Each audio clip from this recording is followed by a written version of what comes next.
Dudes and dudettes, how are you guys? This is Chazzy and welcome back to What's the Damage, the good old WTD question mark here on my channel, the longest running series on this channel here, still going strong after nearly 7 years, and oh my god, I am old, aren't I? I'm getting so old, man. I've been here for so long, nearly a decade, well, 3 years removed, not nearly. I just wanted to say it that because it made it sound more dramatic. You know, almost 1,000 videos on this channel and I'm still going, I'm still pumping out the content for you guys, and today's video is one that I don't recommend you watch if you happen to be eating right now. If you're having breakfast, lunch, or dinner, even a light little snack, maybe save this one for after you're done eating. Or actually, you might even vomit afterwards, depending on how weak of a stomach you have. This is a follow-up to my last video of reviewing Monster, the Jeffrey Dahmer story on Netflix, and I did say in that video that the next one is going to be going behind the scenes, let's say, of the real actual monster, the real Milwaukee monster himself, Jeffrey Lionel Dahmer, who was a sex offender and a serial killer that was active from 1978 to 1991, where he killed and dismembered 17 young men and boys. After he was caught and arrested and actually faced imprisonment in 1992, he was given 16 consecutive life sentences in prison, which would equal 941 years in total, you know, incarcerated. But he would die just a few short years after that while in prison. You know, I'm gonna get to that later. But Jeffrey was really, truly just a remarkable, grotesque representation of a human being, man. You know, it was just gross. I mean, it's real, because if you take some of the worst serial killers in history, whether it's John Wayne Gacy or Ted Bundy, or even go back in time and get Jack the Ripper, you know, or even more recently the Green River Killer, you know, you can actually, if you put all of them together, I still don't think they're as bad as Jeffrey Dahmer, because he did pretty much everything that the most morbid serial killer would do. Because, for example, Ted Bundy was a necrophiliac. He did groom and perform sexual acts on the corpses that he actually killed, you know, but Jeffrey also did practice necrophilia, but he went one step further and also practiced cannibalism. One of his nicknames was the Milwaukee Cannibal because he actually ate the remains of many of his victims and also wanted to preserve many of the body parts, you know, usually in jars of formaldehyde or acid. You know, he would dissolve them and keep skulls, for example. So you can also throw a little bit of Ed Gein into the mix, but Ed Gein I don't think is much of a serial killer. I think he was more known to be a grave robber. He would exhume the corpses and then use them for stuff, you know, like Texas Chainsaw Massacre style. But Jeffrey was really treated the complete package of a heinous killer because you never knew what this guy was gonna do. He was very untrustworthy, very unpredictable, and dude, it was just crazy, you know.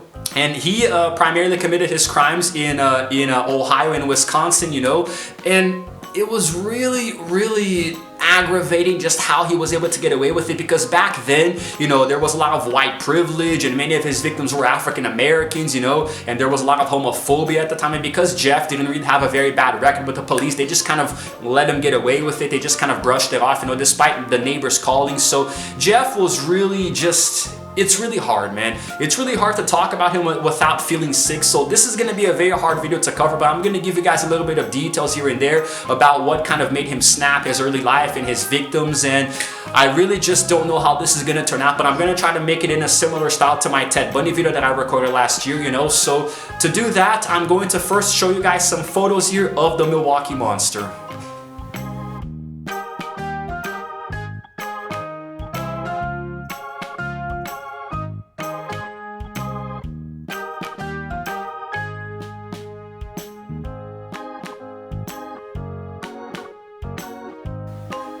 It's pretty creepy, isn't it? Just looking at photos of this guy just makes you feel uneasy, you know, it's just unsettling and disturbing, man.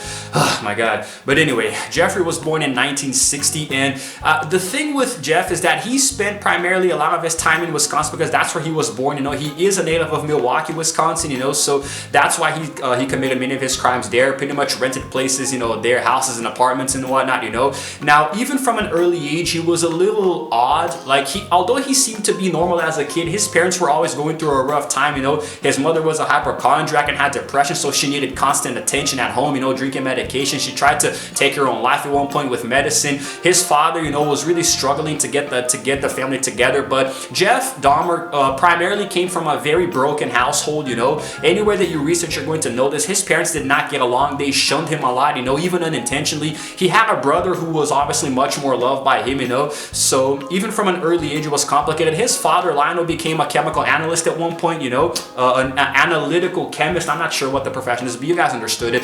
And so he and his son actually started to take an interest in roadkill, you know, because Jeff would see his father removing animals from underneath the house and their bones sticking out, what you would later call fiddlesticks, you know. Apparently he liked the way the bones, you know, snapped and made noises. So, you know, he would actually begin to collect carcasses from an early age and debone them, you know, and keep them, you know, preserved. He actually had a fascination with how animals were put together, how the bone structure was, you know. So he could have used this to eventually maybe become, you know, become a professional in the area to study animal bones, you know, or something of the sort. But unfortunately, we all know where he actually went. So he actually started to talk more with his dad, who mistook the malicious intent as his son becoming interested in the biology of animals, you know, and taxidermy and whatnot. So he actually taught him how to preserve animal bones because he thought he was just into science. So he said that he could preserve them in a certain kind of liquid in jars, which Jeffrey did. He would take animals, he would take live animals and study them, you know, to see how the bones fit together. Then he would take dead ones and take out the bones and preserve them in jars, you know, in the hut in his house, you know, all in these jars. So it was really crazy. As he got older, it just got worse and worse. You know, as he went to school, he did have a few friends in elementary school, but started to become much more, you know, isolated as he got older. Teachers noticed these signs of abandonment, you know, that he was very clearly shunned by his family. So, I know he started to get attention in school by pretending to have seizures and imitating cerebral palsies to make other students laugh. You know, it was known as doing a Dahmer. So he was picked on, but also at the same time he was funny. You know, and he would actually do this for money to buy alcohol. The older he got, the worse it got because his parents eventually split. You know, and the divorce was really complicated on him. So eventually, at one point, because he was already 18, they literally just left him by himself. You know, in Wisconsin to just do whatever the hell he wanted to. They didn't really give a crap. So eventually he started to fester very, very dark thoughts and realized that he was actually a homosexual. He was attracted to other men, started to have these, you know, crazy erotic sexual fantasies about pleasuring himself with the bodies of men, you know, imagining them bare-breasted. There was a jogger that went by his house who was always, you know, shirtless, and he got really into that guy. He even considered hitting him with the baseball bat once, but just didn't. So, you know, it was crazy, man. When his father finally came back and saw him in that state, you know, by then the damage was already done. Jeffrey had already murdered, I believe, Stephen Hicks, which I'm going to get to later. And then he actually decided to, the remains were never found. He likely dismembered him and preserved him somewhere under his house, you know. Many of the remains of his victims were never found because of this. And Jeffrey never really pursued a serious relationship with anybody, you know, and nobody really took him seriously at first because, like, every job that he tried to get, he would eventually get fired from. Even in the military, he served in the U.S. military, but he was discharged, you know, because of disorderly misconduct, you know. So he kept bouncing around from job to job, you know, having to live by himself, renting out a house or an apartment here and there, and trying to make money with photography, you know, promising men, you know, money, you know, to take sexually provocative photos, to do portfolios and stuff, and we already know what happened there. So it was really unknown how he would able to make money to afford, you know, renting out places, you know, but still, eventually the well went dry, and that's essentially what happened. There is more that I can say, and I'm going to get into that, but let me try to show you guys something different here. It's either going to be a series of more photos, a video, or maybe even some audio recordings of Jeff talking about something. So what have you been doing lately? Working and working and working and working? Working next week, starting Monday. I go back to work Sunday nights. Oh, and, boy. So you go back to work this Sunday night? Right. Yep. You're looking good though. You look nice and trim. Oh, that's good to hear. You look like you're working out. No. Aren't you? Oh, I haven't worked. One of the primary methods of choice for Jeffrey Dahmer to commit his crimes was drugging his victims, and while they slept, he would either strangle or bludgeon them. I'm pretty sure that a large portion of his kills were actually by strangulation, just like Ted Bundy, because it's a little bit quicker and not so messy, you know, but there was a lot of bloodshed. When he dismembered his victims, you know, he would actually preserve a lot of them in jars or even barrels of formaldehyde or other kinds of acid, you know, just like when he was a kid, you know, doing that to squirrels and insects, you know, putting them in jars and stuff. He even decapitated the carcass of a dog once, man. Who the hell decapitates the carcass of a dog? I'm telling you, this guy was sick, you know. He hung it up on a tree and showed his friends as a prank, man. Like, what the hell? But anyway, so now he kept doing this, you know, preserving them, you know, in his fridge, for example. This is where things started to go off the rails for him, because at one point when he was renting an apartment, you know, in Ohio or Wisconsin, no, I think it was already in Milwaukee at this point, you know, I think that there started to be this foul smell emanating from his apartment, and the neighbors would complain, and he said that it was just rotten meat because his fridge had gone bad, you know, the freezer stopped working, but the smell kept insisting because it was him cutting up the carcasses and them decomposing, you know, he didn't want to get rid of them. I'm not sure he actually got rid of a lot of them like in the trash. I think he literally just dissolved them in acid. That's why many of the remains were never found of his victims, you know. He would take them to his house for promises of pictures, and then that's when all hell would break loose. The problem with Jeffrey is that he wanted to preserve his victims and keep them with him for as long as possible. He did not want them to leave him, you know, because of his abandonment issue since he was a child. So it all comes back to that, man. His parents very, very obviously abandoned him, so he didn't want anybody else to abandon him, you know. Many of his victims were similar in style. They were all bulky and muscular and what he considered to be handsome, and they were all African American, at least the vast majority, you know. So that's why they say that there was a bit of racism involved, and why the police never investigated these cases, because of the racism, you know. It was always the white folks over the black folks. So they see a white guy, you know, with this black dude who's in distress, but he's like, oh no, they're probably just, you know, having some, you know, gay fun or something, so let's just let them be, you know. There was one boy who was underage, and the police literally just let him go back into Dahmer's apartment after he had a hole drilled in his head, you know, and was running around bleeding and incoherent and stuff, because Jeff experimented with some of his victims, the idea of creating a living zombie by drilling a hole and pouring in some kind of acid in there to control them and keep them alive to do his bidding. Obviously it never worked. The victim always died, you know, but Jeffrey's a freaking maniac. He was banned from certain bathhouses and hotels because he was always drugged the people there, you know. So word started to get around, man. And he still managed to keep doing his crimes, you know, well into the 90s. It was freaking crazy. The vast majority of his crimes were in the 80s, you know, and it's weird how he got away with it. Sometimes he would buy beer for a minor and then bring him back to his house, you know. He would have a lot of creative and disgusting ways to bring his victims back to his lair, you know, where he would play scary movies and handcuff them and stuff, and go and have drinks and get them drunk and whatnot. And his apartment would smell, man. And because he was preserving many of these body parts there, imagine the odor. It's like when you discovered Ed Gein's lair, man. It was freaking insane and just horrifically disgusting. Now, when he was finally put on trial, he was diagnosed with, get this, borderline personality disorder, a schizotypical personality disorder, and also a psychiatric disorder, you know, sorry, a psychotic disorder. But even though he was found to be pretty much a goddamn, you know, psychopath, you know, pretty much criminally insane to every single degree, he was found sane in his trial just because he pled it, you know. Just because he said, because he pled to insanity, he was aware of what he did was wrong, and he confessed to it and said that he deserved to be arrested or even killed. Maybe that's why, you know, it's about the law. I'm not really too sure about what that's like there, you know. But basically, he was saying the family members were there on trial, you know. There was a girl who even screamed at him and cursed, you know. You can find this on YouTube. I'm even gonna leave a link to it here if I can find it, you know. The woman, I think it was the victim's sister or cousin or something, you know, just like scream at the guy. Like the police had to even restrain her because she was probably gonna attack Jeff, you know. So it's crazy, man, you know. And, you know, ultimately, ironically, he was actually murdered in 1994 by Christopher Scarver, who was a fellow inmate, you know, who also killed another inmate. I'm not really sure if this was planned, because you're not supposed to leave inmates alone when they're like on cleaning duty, but they did, you know. I guess there was a few minutes of a window of separation there when the inmates were alone, and so Christopher killed them, you know. So this is after Jeff was baptized, by the way. Bro, Jeff Dahmer was baptized, and the same day that John Wayne Gacy was executed. I mean, what? Did he really think there was salvation for him? Did anybody else think there was salvation for him, who freaking kills 17 men and dismembers and eats them? But okay, let's take a look at one more thing here from Jeffrey, maybe like a video or something before I go into the final stretch.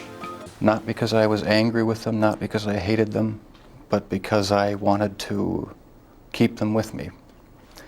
And as my obsession grew, I was saving body parts such as skulls and skeletons, and eventually I did turn to cannibalism. Alright, so now we're gonna get to the hardest part of this video here, which is going to be Jeffrey Dahmer's body count, you know, detailing a little bit of his 17 victims, you know, which all began in 1978 when he murdered 18-year-old Stephen Hicks in his house. He actually was a hitchhiker who was going to a concert, but Jeff convinced him to come back to his house to have some drinks and talk and stuff, listen to music. But Jeffrey eventually bludgeoned him to death with a dumbbell and had his way with his body, you know. Very, very tragic. And it would be many, many more years, nearly a decade, you know, before he would kill again. In 1987, And this time he would do it to Stephen Tuomi, you know, who was actually 25, and he was killed in a rented room in the Ambassador Hotel. You know, Jeffrey apparently has no memory of killing him, so it was probably when he was drunk, you know, in a drunken rage. Now, the next year there would be 2 different murders, you know, in 1988. And by the way, you guys might hear a buzz on the background. I can't do anything about that. I have to keep the video going. He would go on to kill James Edward Dux Tater, who was 14. That's a really hard name to pronounce, you know. And then later Richard Guerrero, who was 22, you know. All of them were drugged, you know, and eventually killed in his room. And no remains were ever found of these 2, you know. In 1989, there was one victim who was Anthony Lee Sears, you know, or just maybe Anthony Sears. I think it's going to be better. I'm going to make that pop here on screen, you know. And he was 24, okay. Not sure how I should do these victims' names. Maybe I could make it a little bit easier here so I don't put a bunch of names here. But he was the last one to be drugged and strangled at Jeffrey's grandmother's house, you know. Then eventually after that, there was... In 1990, it was tough because he actually committed 4 murders. There was Raymond Smith, you know, who was 32. He was the first victim to be killed in Jeffrey's new apartment. Then there was Edward Smith, who was 27. He was actually known acquaintance of Dahmer, who was last seen at a party, you know, and his skull was actually destroyed intentionally when he put it in an oven. Then there was Ernest Miller, who was 22. He was a dance student, you know. He was very attracted to his muscular physique, and that's why he went for him, you know. He put portions of his thighs in the freezer to eat later, by the way. Ugh, my God. Anyway, then there was David Thomas, who was also 22. You know, he found him near the mall and he lured him, you know, to his apartment with the promise of, you know, doing photos nude for money and that stuff, you know. So yes, but he later claimed he wasn't his type. In 1991, he would go on to commit, wow, quite a few murders. All of his other murders happened in 1991, you know. The first was, here we go, Curtis Strother, who was 17, so he was a minor. Then he dismembered him in the bathtub, you know. He kept his skull, hands, and genitals, you know, later for preservation, sorry. There was Errol Lindsay, who was 19. This was the first victim that he practiced the drilling technique, you know, to pour acid and keep him as a zombie later, you know, which of course didn't you can't just pour hydrochloric acid into someone's brain and think that they're gonna live, man, you know. But yes, oh my freaking phone fell. It's my timer here, it fell off my hip. Then later we had Tony Hughes, who was 31. You know, he was deaf, by the way. This is the most tragic case, man, because he was freaking deaf, you know, and he was a really nice guy apparently. And then he didn't want him to leave, so he, you know, murdered him after that. So yes, he tried to also inject the acid into the skull. It didn't work. There was Cognac Sminsophone, who was 14. I think he was the youngest victim, you know, and he was the younger brother of a boy that Dahmer had assaulted previously, and yet he still fell into his clutches. You know, his family was devastated, man, after this, you know. This was actually when the neighbors noticed the boy in his apartment and tried to alert the police, but nobody cared because Jeffrey was white, you know. Later there was Matt Turner, who was 20, you know, a few months, about a month or so later. So yes, he attended this Pride Parade, and that's where he met Jeffrey, you know. He actually put his organs in a freezer in his torso in that gallon drum with acid, you know. There was Jeremiah Winberger, who was 23. He met him in a bar, you know, he's the only one who died with his eyes open, the only victim, you know. The torso was also placed in the drum. Then there was Oliver Lacey, who was 24. He was a bodybuilder, so he was really strong, exactly the kind of type that Jeffrey liked, you know. So yes.